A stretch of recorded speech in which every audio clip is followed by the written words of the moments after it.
से भर्ती बोर्ड ने अपना काम अंदर अंदर चालू कर दिया। ये सब चीज़ें इंटरनल हैं, ठीक है। ये जब भी आपका नोटिस आता है ऑफिशियल एग्जाम का, जब चीज़ें क्लियर हो जाती, एग्ज़ाम कराने के 20 दिन पहले आता है। आपने इसमें भी देखा होगा कि आपका 17 और 18 दोस्तों, जो ये कल से आपका परीक्षा को लेकर नोटिस वायरल हुआ, वो नोटिस में क्या चीज़ें सही हैं, क्या चीज़ें गलत हैं, मैं आपको सब कुछ प्रूफ के साथ बताऊंगा। तो वीडियो को अंत तक देखिएगा, क्योंकि अंत में बहुत सी चीज़ें आपके लिए हैं। अगर आप वो चीज़ें नहीं समझते ना, तो फिर आप समझ लीजिए ज़िंदगी भर पछताएंगे, क्योंकि ये आपके लिए एग्ज़ाम के लिए एक संकेत मिल गया है। तो वो संकेत कितना सही है कितना गलत, मैं आपको समझाऊंगा। तो सबसे पहले बात करें, जो कल से एक नोटिस वायरल हो रहा था, मुझे लगा कि वो आपके एएसआई और कंप्यूटर ऑपरेटर की बात हो रही थी, लेकिन उस पर आपने एक चीज़ ध्यान से देखा होगा कि आपको रेड कलर में दिख रहा होगा कि उसकी विज्ञापन संख्या में, जो आपके विज्ञापन संख्या है और जो यूपी पुलिस आपके 60,244 का विज्ञापन था, दोनों का विज्ञापन सेम है। तो यहाँ बात की जा रही है आपके यूपी पुलिस री एग्ज़ाम को लेकर 60,244 के। तो क्या ये परीक्षा ऑनलाइन होगी? तो अभी इस पे जो है कोई कंफर्म न्यूज नहीं है कि परीक्षा आपकी ऑनलाइन होगी। अभी एक मैसेज और देख लीजिए, आपके ही बीच के साथी ने, किसी ने मैसेज दिया था कि मेरे ज़िले में एक विद्यालय में नोटिस आया कि जो है परीक्षा के लेके अनुमति मांगी गई। तो विद्यालय ने अनुमति भी दे दी और एग्ज़ाम के लिए बात की गई है आपके अंतिम सप्ताह जून में। तो भाई ये चीज़ें आपके पहले भी अनुमति मांगी गई थी। तो एक काम करिएगा, जिन बहुत से स्टूडेंट के माता पिता का स्कूल होता है, तो वहाँ जिन जिन सेंटरों में इस बार एग्ज़ाम हुआ था, आपके नज़दीक में स्कूल होगा, तो वहाँ जाके आप एक बार कंफर्म कर लीजिए। प्रधानाचार्य प्रबंधक के पास आता है, तो वहाँ से कंफर्म हो जाए कि क्या यूपी पुलिस के एग्ज़ाम के लिए कुछ लेटर वगैरह आया था। तो वहाँ से आपको कंफर्म, ये पहला आपको काम करना है। दूसरा कि आपने देखा होगा, जैसे आपके इसके पहले जब एग्ज़ाम फरवरी में होना था, तो एक महीने पहले से नोटिस वायरल होना शुरू हो गया था कि आपकी परीक्षा 11 फरवरी को होगी। तो अनुमति प्रदान करने की, संतुष्टि सहित विद्यालयों की सूची जारी करने की, तो यही सब था आपके नोटिस में। तो वो 11 को फरवरी को नहीं मिला था। उसके बाद जो है फिर हुआ एग्ज़ाम आपका 17 और 18 फरवरी। तो ऐसे अभी से भर्ती बोर्ड ने अपना काम अंदर अंदर चालू कर दिया। ये सब चीज़ें इंटरनल हैं, ठीक है। ये जब भी आपका नोटिस आता है ऑफिशियल एग्जाम का, जब चीज़ें क्लियर हो जाती, एग्ज़ाम कराने के 20 दिन पहले आता है। आपने इसमें भी देखा होगा कि आपका 17 और 18 फरवरी को एग्ज़ाम था, नोटिस आपके 1 या 2 फरवरी में आया था। तो लगभग 15 दिन पहले नोटिस आता है। यही हुआ था आपके री एग्ज़ाम 2018 में, देख लीजिएगा, मैंने उसमें स्वयं दिया था। 3 या 4 अक्टूबर को आपका ऑफिशियल नोटिस आया था कि री एग्ज़ाम आपका 25 और 26 अक्टूबर को होगा।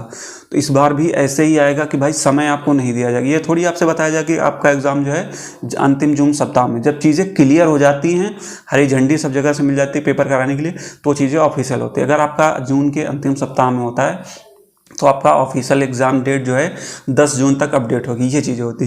तो भाई भर्ती बोर्ड ने अपना काम शुरू कर दिया। अगर उसको अंतिम जून सप्ताह में मिल जाता है ये चीज़ें, अगर जुलाई में मिलता है, अगस्त में, जब भी उसको मिलेगा, तो भाई वो पेपर करवा लेगा। आपको ये नहीं बताएगा कि पेपर आपका इस महीने होगा। तो भाई वो इंटरनल काम है, वो अपना कर रहे हैं। तो आप लोग का काम क्या है भाई? तैयारी करो।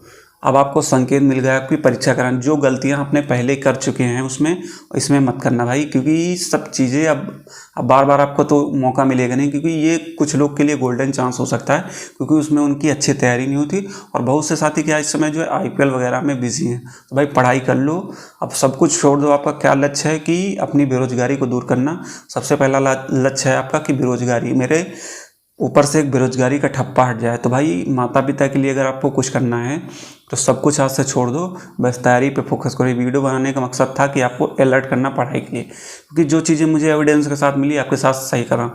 तो एक चीज़ ये जरूर काम करना कि अपने नज़दीकी विद्यालय में, जिसमें यूपी पुलिस का आपका एग्जाम हुआ था, वहाँ आप एक चीज़ जरूर कंफर्म करिएगा कि क्या ये चीज़ सही है, नोटिस आया क्या। तो वहाँ से आपको कंफर्म हो जाए, क्योंकि आपके बीच के ही स्टूडेंट ने जानकारी दी, तो मैं आपके साथ शेयर कर रहा हूँ। तो ये वीडियो बनाने का मकसद यही है कि आप अपनी पढ़ाई स्टार्ट कर दीजिए, जो लोग पढ़ाई नहीं कर रहे, क्योंकि ये अब आपको दोबारा मौका कभी मिलने वाला नहीं है इससे अच्छा। तो अपनी तैयारी ज़बरदस्त कर लीजिए। अगर जिसको लग रहा है कि उसको कोर्स की ज़रूरत है, तो भाई कर लीजिए, मैं आपको नहीं मना करूँ। लेकिन मेरे साथ कई अभ्यर्थी जुड़े हैं, तो मेरा उनको सजेशन है भाई, किताब से ही पढ़ें। किताबें मैंने आपको बता दिया कि आपको किस किस किताब से पढ़ना है। एक स्ट्रेटजी आपको 2 से 4 दिनों में ज़बरदस्त स्ट्रेटजी मिल जाएगी।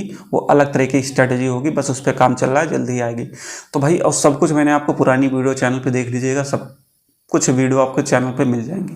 तो कमियां कहाँ हैं अपनी पहचानो। अरे आप एग्ज़ाम दे के आए हैं, तो आपको पता होगा कि मेरी जीएस में क्या कमी रह गई थी, रीजनिंग में कहाँ गलती थी, मैथ में क्या वीक था, और हिंदी में।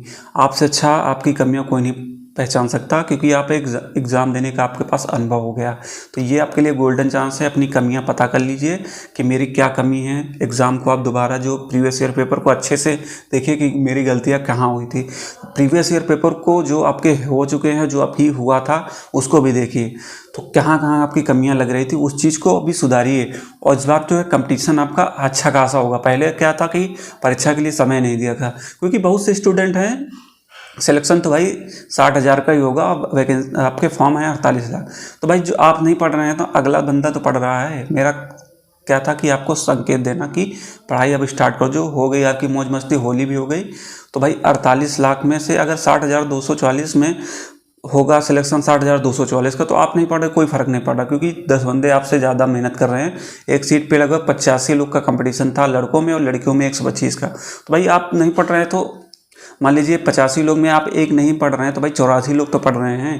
तो भाई जो अच्छा 84 लोग में करेगा वही तो सिलेक्शन लेगा। तो भाई तो अभी से लग जाओ, भूल जाओ क्या मैंने पहले क्या किया था। अपनी कमियों को पहचानो, एक एक कमी को नोट करो, उस पर काम करो। क्योंकि अभी आपके जैसे पिछले साल मान लीजिए, पिछली भर्ती जैसे आपने एग्ज़ाम दिया था, आपके मॉक टेस्ट में 200 नंबर आ रहे थे। अब 200 नंबर आ रहे तो कमियां पहचानो, क्यों 200 आ रहे थे। अब उसको टारगेट लेके चलो 220 का टारगेट अपना, जो भी आ रहा था उससे अच्छा स्कोर लेके चले, 220 230। तो आपको पता है कि मेरे 200 नंबर क्यों आ रहे थे। उस कमियों को पहचान लीजिए और उस पर काम कीजिए। हफ्ते में एक ही मॉक टेस्ट लगाएं, और ज़्यादा से ज़्यादा कोशिश करें कि सिलेबस कंप्लीट हो तो रिवीजन पे करें फोकस। बाकी अगर आपके कोई भी डाउट है तो आप कमेंट कीजिएगा, मैं आपके जवाब दूंगा।